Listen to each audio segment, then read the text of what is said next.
Oke, baik. Bismillahirrahmanirrahim. Assalamualaikum warahmatullahi wabarakatuh. Hari ini kita akan lanjutkan pertemuan yang ketiga untuk mata kuliah pemrograman web. Pada pertemuan ketiga ini kita akan membahas tentang color, CSS, dan link. Ya. Oke, sebelumnya kita siapkan dulu atau kita akses file yang kemarin. SMPP. Oke, start.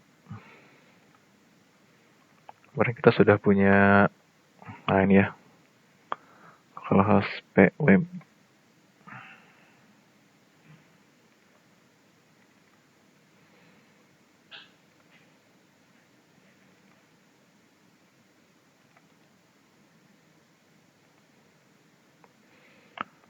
Oke.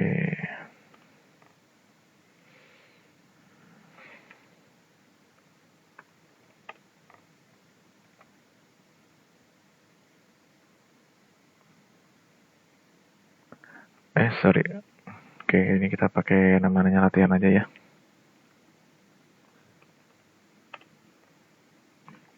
Oke, sekarang kita akan teruskan tentang yang pertama adalah HTML color ya. Yang pertama HTML color. Jadi untuk warna HTML ini kita dapat setting dengan beberapa cara. Yang pertama ada warna yang telah ditentukan, nama gitu ya, misalkan red, green, blue. Terus ada juga dengan format RGB, lalu ada hexa, HSL, RGBA, dan HSLA gitu ya. Nah, dalam HTML-nya ini contoh penggunaan warna, menggunakan nama warna gitu ya. Contoh style background color ini tomato orange gitu ya, atau yang kemarin dicontohkan di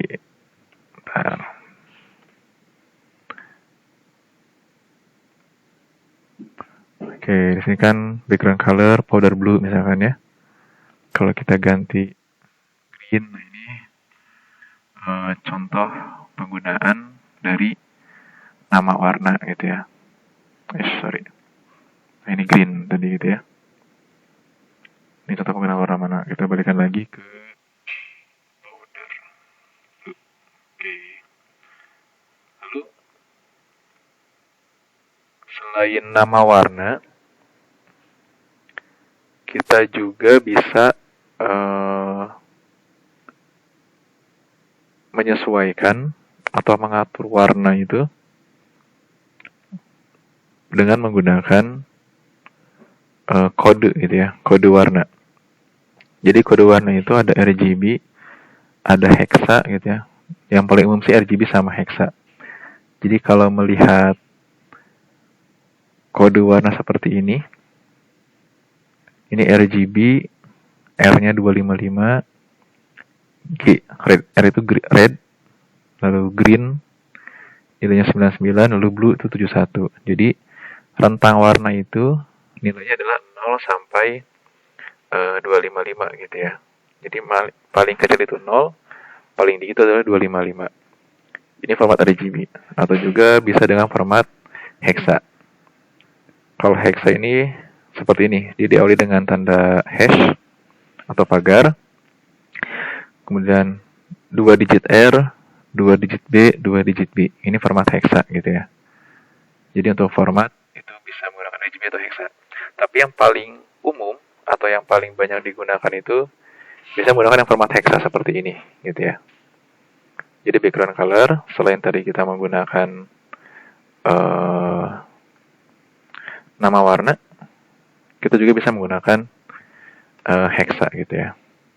Contohnya hexa itu di sini kodenya adalah FF6347 gitu ya. FF6347. Ini warnanya apa nih? Nah, jadinya warna seperti ini, gitu ya. Kalau kita mau mencoba dengan warna yang lain, ya silakan dicari kode warna tertentu, gitu ya. Kode warna tertentu untuk warna-warna yang lain, gitu ya. Jadi yang penting kalian harus paham tentang format kodenya. Kalau kodenya itu bisa mencari, tapi kalau format kodenya yang penting paham, gitu ya. Ini format kodenya, jadi untuk warna ini format kodenya, gitu ya. Warna ini format kodenya, yang lain, gitu ya. Jadi format kode untuk hexa ini, kenapa saya jelaskan lebih banyak hexa? Karena biasanya akan lebih banyak menggunakan hexa. Jadi hash, kemudian 2 digit R, 2 digit green, 2 digit blue, gitu ya. Jadi kalau misalkan kita mau membuat warnanya red, ya rednya dimaksimalkan, green sama blue-nya dikasih nilai 0, FF 0000, nah, dia akan jadi red, gitu ya.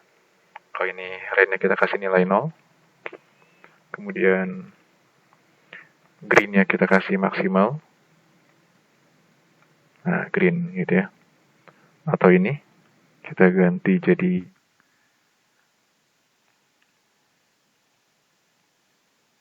hijau tambah biru, jadinya apa? Nah, ini warnanya, gitu ya. Oke, itu untuk format warna. Kalau warna ini tidak terlalu ini sih ya, tidak terlalu urgent. Yang penting kalian paham format, dan yang paling banyak digunakan biasanya format hexa ini, gitu ya. Hash, 2 digit red, 2 digit green, 2 digit blue. Kalau kita ingin mengetahui jenis warna yang lain, ya silakan dicari hexanya, gitu ya.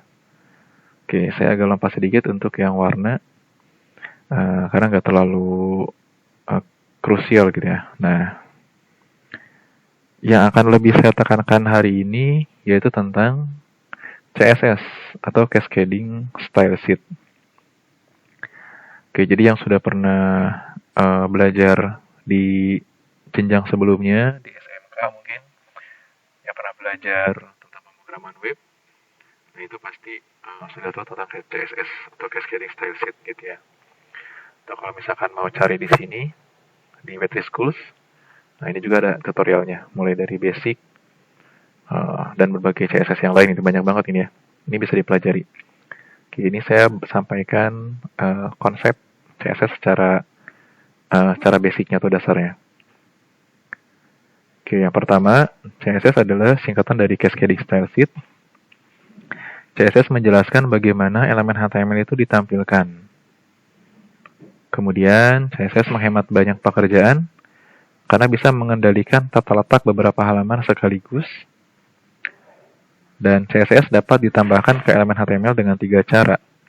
Yang pertama, itu inline, dengan menggunakan style attribute. Ini sudah dibahas di pertemuan kedua. Yang kemudian ada internal, dengan menggunakan elemen style di bagian head. Dan yang ketiga, CSS eksternal, dengan menggunakan file CSS eksternal. Oke. Yang pertama, inline CSS. CSS inline digunakan untuk menerapkan style unik ke single HTML elemen. CSS inline menggunakan style atribut elemen HTML. Nah, contoh ini mengatur warna teks elemen H1 menjadi biru. Jadi kalau CSS inline itu sudah kita praktekkan ya. Jadi kemarin, oke. Nah, di sini itu kita sudah kebanyakan menggunakan CSS inline. Jadi di sini ada body, background style, lalu propertinya apa, value-nya apa. Ini CSS inline. Ini CSS inline juga, gitu ya. Ini sudah dipraktikan. Yang kemudian, yang kedua ada internal CSS. CSS internal digunakan untuk mendefinisikan style untuk satu halaman HTML. CSS internal didefinisikan di bagian head dari halaman HTML dalam elemen style. Nah, jadi kalau tadi kita mendeklarasikannya di sini, langsung di inline pada line program ini, baris kode ini. Kalau internal, kita menggunakan text style di elemen head atau di section head. Jadi kita tambahkan text style, ini menandakan bahwa ini adalah CSS gitu ya, kalau style ini. Di sinilah kita menyimpan pengaturannya. Contoh, body kita setting background color-nya powder blue. Kemudian H1, warna teksnya adalah biru. Jadi kapanpun kita memanggil H1, maka akan berwarna biru gitu ya. Paragraf itu berwarna merah. Kapanpun kita memanggil paragraf, dia akan berwarna merah. Oke, kita coba ya. Oke, ini kita hapus semua. Ini juga kita hapus. Ini kita hapus. Oke. Nah, ini masih polos ya. Tidak ada apa? Tidak ada ininya, CSS-nya. Oke, kemudian di section head ini. Nah, di section head. Oke, geseran dikit. Kita bisa tambahkan tag style. Jadi gunakan tag style untuk mendeklarasikan CSS internal. Oke. Kemudian kita tambahkan. Tadi kita contohkan tambahkan H1 warnanya color blue, P color red gitu ya.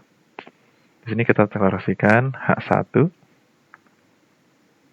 color blue.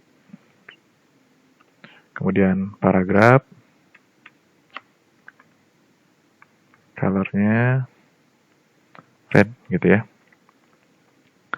Nah, ketika kita sudah mendeklarasikan CSS internal, untuk tag H1 itu akan berwarna biru dan tag P akan berwarna merah, maka seluruh tag H1 dan tag P yang ada di dalam body, dia akan menggunakan CSS ini, gitu ya. Oke. Mana dokumennya? Nah, kita refresh.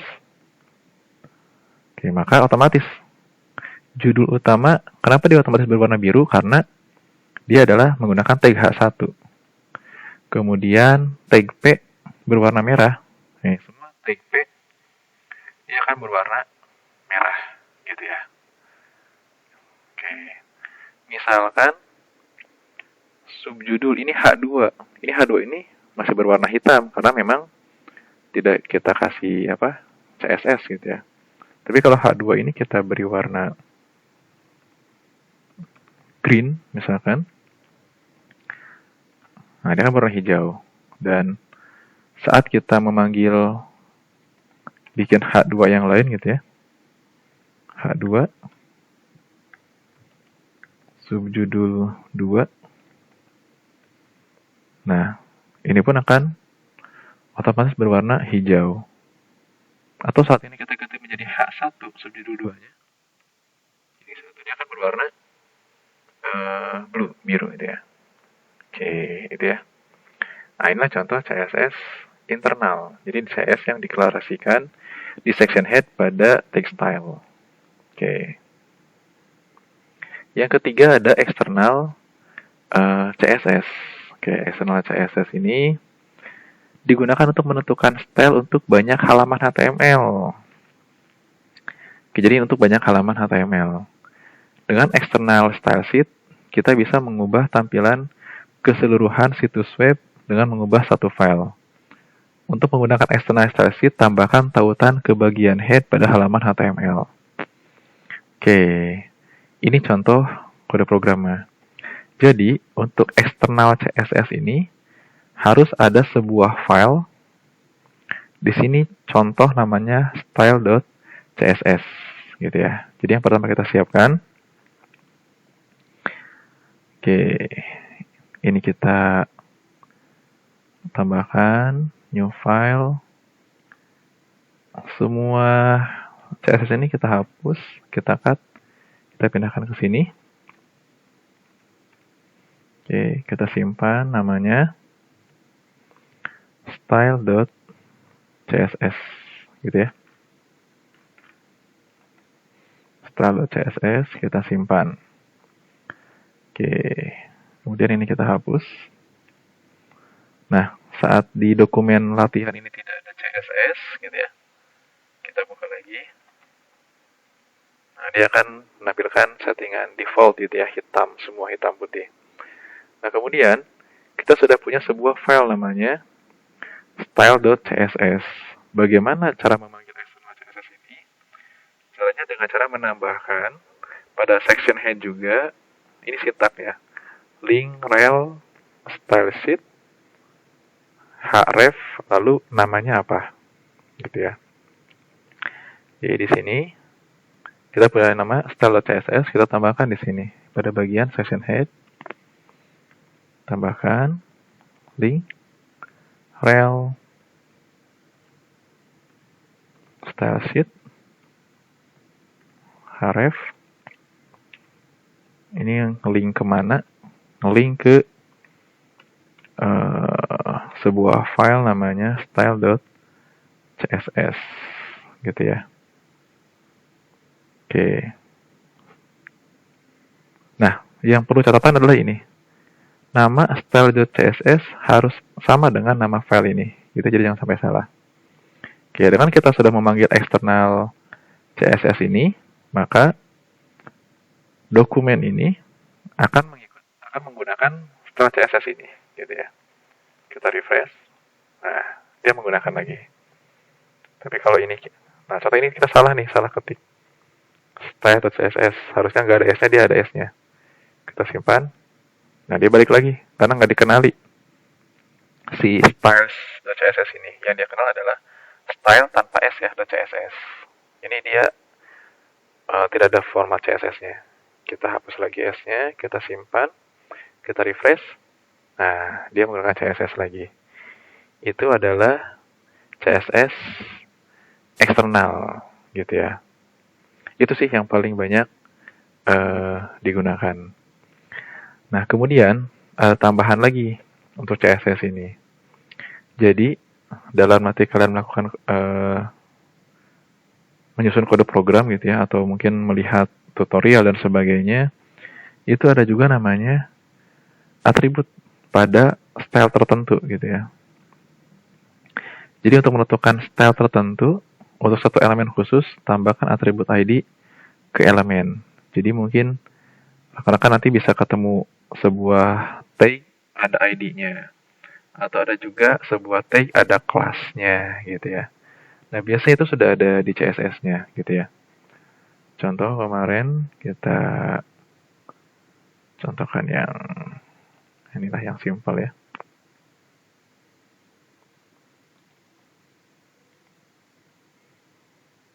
Ini contoh tadi ya.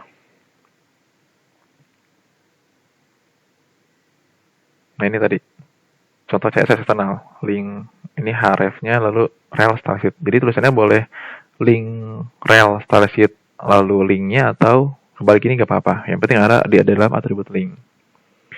Nah, ini ada dalam sebuah tag div ada kelas gitu ya. Mungkin ada ID juga, nanti ini akan disampaikan.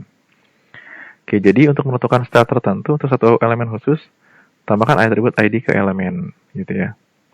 Jadi kalau ini nggak otomatis. Kalau dengan tadi internal, oke, kita balikin dulu. Ini kita copy, ini kita hapus.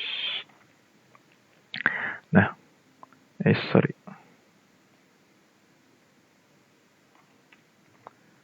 Oke.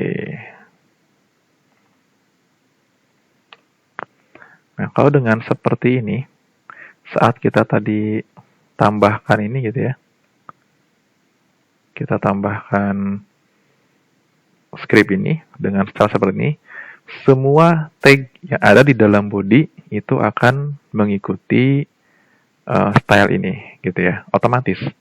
Jadi kapanpun saya panggil H1, kapanpun saya panggil tag H2, kapanpun saya panggil tag P, dia akan otomatis mengikuti format CSS ini. Nah, kemudian ada ID. Dengan ID ini kita tidak akan berpengaruh ke semua tag gitu ya. Contoh. Oke, kita kasih contoh tag P01. ID-nya P01, color-nya blue. Jadi kalau tadi kita di sini otomatis di setting semua gitu ya. Kita kasih hash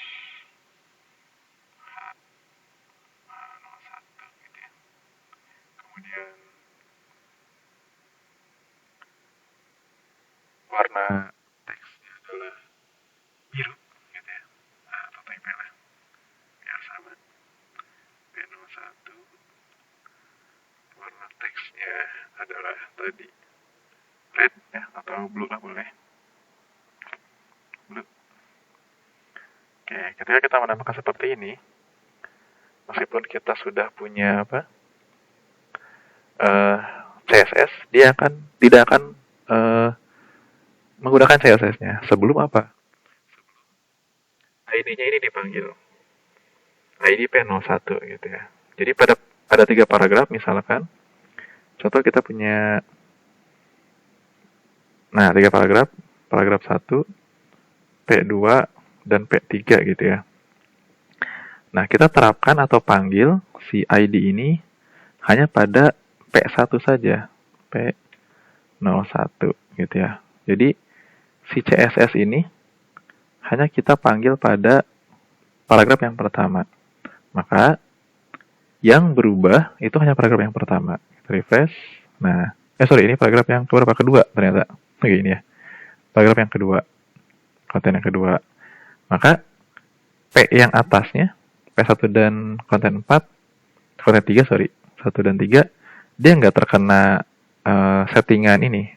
Jadi yang dikenakan hanya P ini saja yang menggunakan warna biru. Itu kalau menggunakan ID. Ada juga yang menggunakan kelas, gitu ya. Menggunakan kelas, gitu ya. Contoh, sini kalau ID menggunakan hash, tapi kalau kelas nama tag-nya apa. Kemudian kita kasih nama kelasnya adalah error, contoh di sini ya.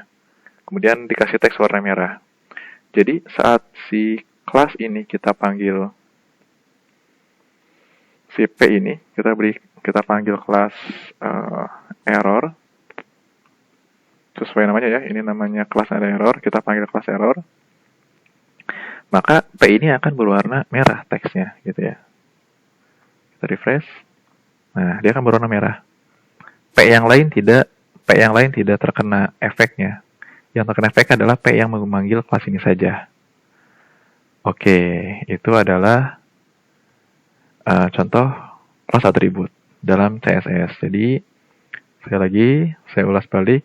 Di CSS, ada inline CSS, style atribut tadi, ada internal CSS, nah ini contohnya, ada external CSS yang menggunakan file eksternal, lalu ada ID atribut dan ada kelas atribut. Oke, untuk CSS selesai. Oke, mudah-mudahan bisa dipahami. Nah, selanjutnya kita masuk ke HTML link. HTML link ya, atau hyperlink.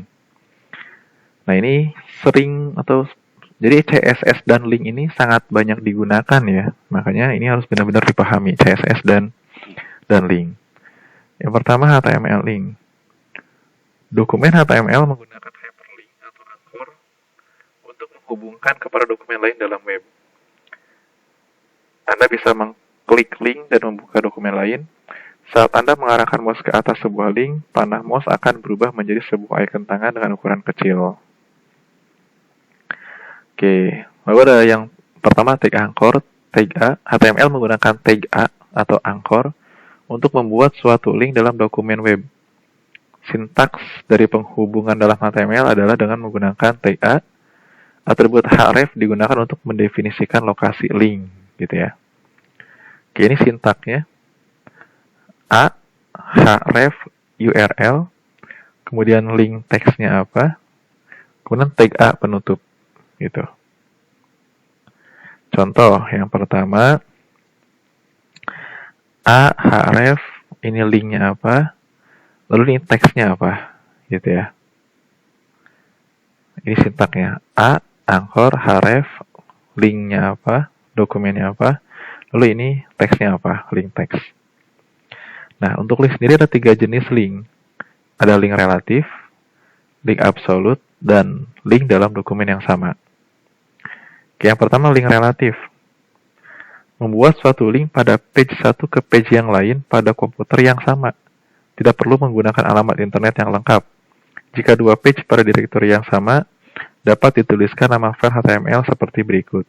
contoh, ini page 1, gitu ya. Kemudian ada klik di sini untuk membuka file yang kedua. Nah, kita contohkan. Yes. Oke. Oke, saya sedikit rubah ini ya. Nama web. Simpan. Yes. Oke, kemudian kasih garis. Kita bikin sedikit ini ya. Beranda.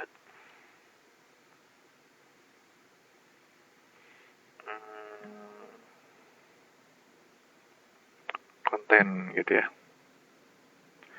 Saya kasih horizontal line lagi. Kemudian ini ada subjudul.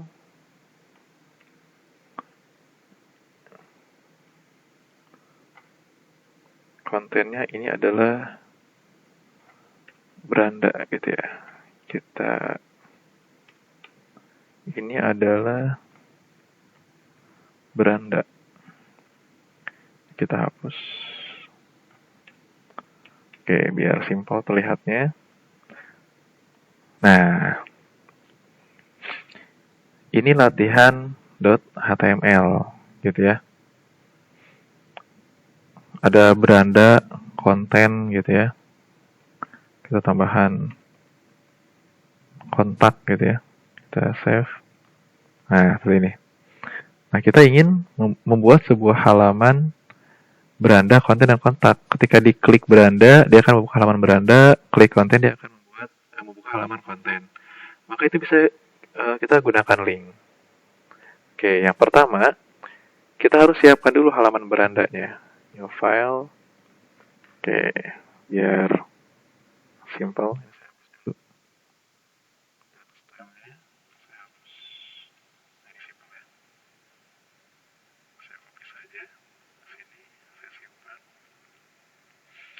Ini adalah beranda.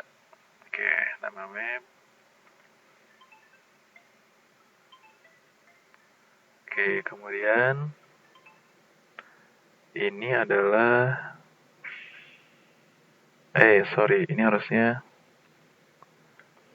konten. Ini adalah konten. Subjudul konten. Kita simpan dulu namanya konten.html ya. Simpan. Oke, kita sudah punya file. Ini namanya, atau ini biar gampang ini kita ganti. Nggak usah lah, latihan aja nggak apa-apa. Beranda. Nah, di halaman ini kita buat link untuk ke konten. Jadi kita ingin konten ini jadi sebuah link. Maka tadi tag-nya, tag anchor, href, nama linknya apa, lalu teks linknya apa. Nah, di sini href ini diisi halaman yang akan kita buka. Contoh di sini konten.html. Kita tuliskan konten.html. Oke, maka dengan ini sudah menjadi link untuk ke konten.html. Misalnya kita refresh, gitu ya. Kita refresh. Nah, ini sudah menjadi sebuah link. Ketika ini kita klik, nah, dia akan membuka halaman konten. Gitu ya. Kemudian di konten, nah, kita buat link ke beranda. Tinggal dibalikin aja. Kita buat link ke beranda. Href. Linknya apa. Kemudian nama linknya beranda. Misalkan di sini adalah namanya latihan.html. Oke, jadi pada halaman latihan ini menjadi link ke konten, di konten dibalikin lagi gitu ya. Kita simpan, ini kita simpan. refresh. Nah, terlihat ini udah menjadi link nih. Saat kita arahkan ke sini dia menjadi tanda jari kan. Diklik. Nah, dia ke halaman beranda. Subjudul beranda. Oke. Refresh. Nah, ini beranda ya. Saat kita klik konten, nah dia ke konten. Kita klik beranda, dia membuka halaman latihan.html. Gitu ya. Kita klik konten, dia membuka halaman konten.html. Nah, inilah ini cara membuat link. Simple ya. Oke, itu rumusnya. Bagaimana jika sebuah link itu di dalam folder gitu? Jadi kalau link itu dalam folder, maka mau tidak mau kita harus mendeklarasikan linknya secara lengkap, lokasinya secara lengkap gitu ya. Foldernya apa, lalu nama filenya apa, gitu. Oke, ini link relatif. Oke, ini contohnya tadi udah. Yang kedua ada link absolute. Link absolute ini link ke page lain yang berada pada website lain di internet. Gitu ya. Dalam hal ini harus menuliskan alamat internet secara lengkap. Berikut adalah contoh tambahan script. Nah, kita jadi linknya langsung ke alamat lengkap gitu ya, contoh. Oke, di sini kita modifikasi, ini bukan kontak ya. Ini berarti SIPT, misalkan nama web itu SIPT, link ke SIPT. Ini pun SIPT. Nah, di sini kita ingin menambahkan link absolute. Tinggal bisa kita copy saja atau biasakan ini A href lalu isi dengan TA gitu ya. Nah, ini pengen buka SIPT, jadi ketika diklik dia membuka SIPT misalkan. Nah, ini kita copy saja. Nah, ini link absolute. Kita bisa copy juga ke yang di halaman konten. Oke, ya. Jadi ketika hasilnya refresh, nah ini SIPT nih. Sorry.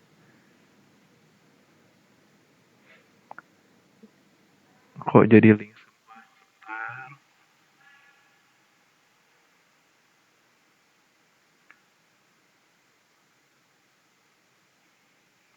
Ref konten.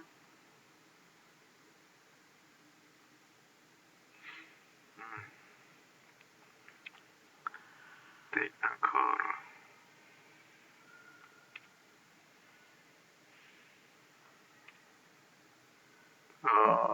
Sorry, SIPT dalam sesuai fokusnya. Ini yang di halaman konten.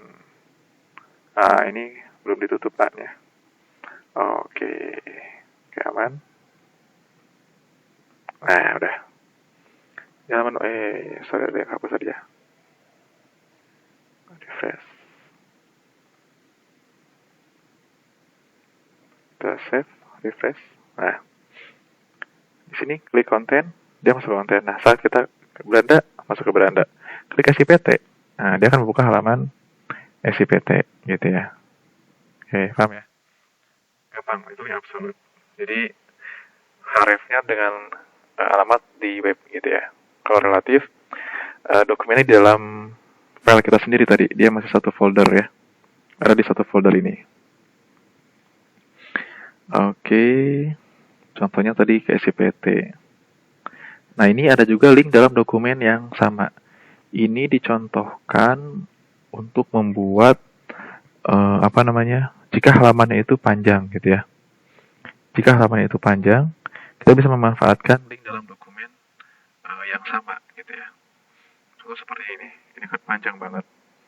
Jadi kalau kita punya dokumen yang panjang, ini misalkan kita ini di beranda ya, kita bikin sangat panjang gitu ya, ke bawah dokumennya dan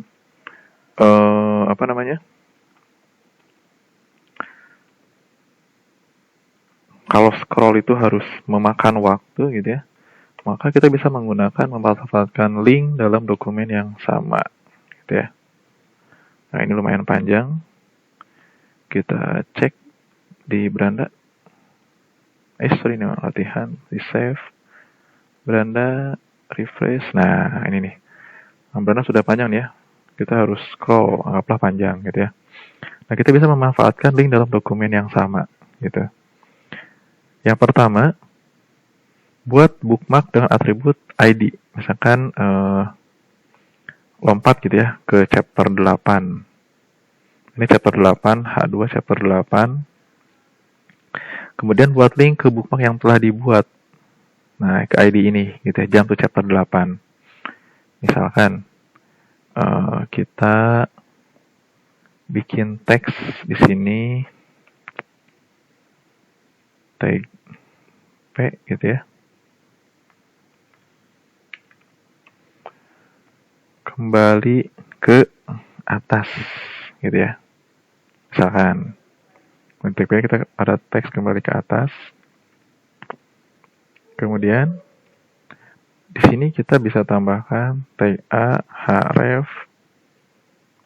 Hrefnya misalkan di chapter 1 gitu ya. C1. Teksnya kembali ke atas. Nah, kemudian yang di paling atas kita kasih misalkan di sini ID.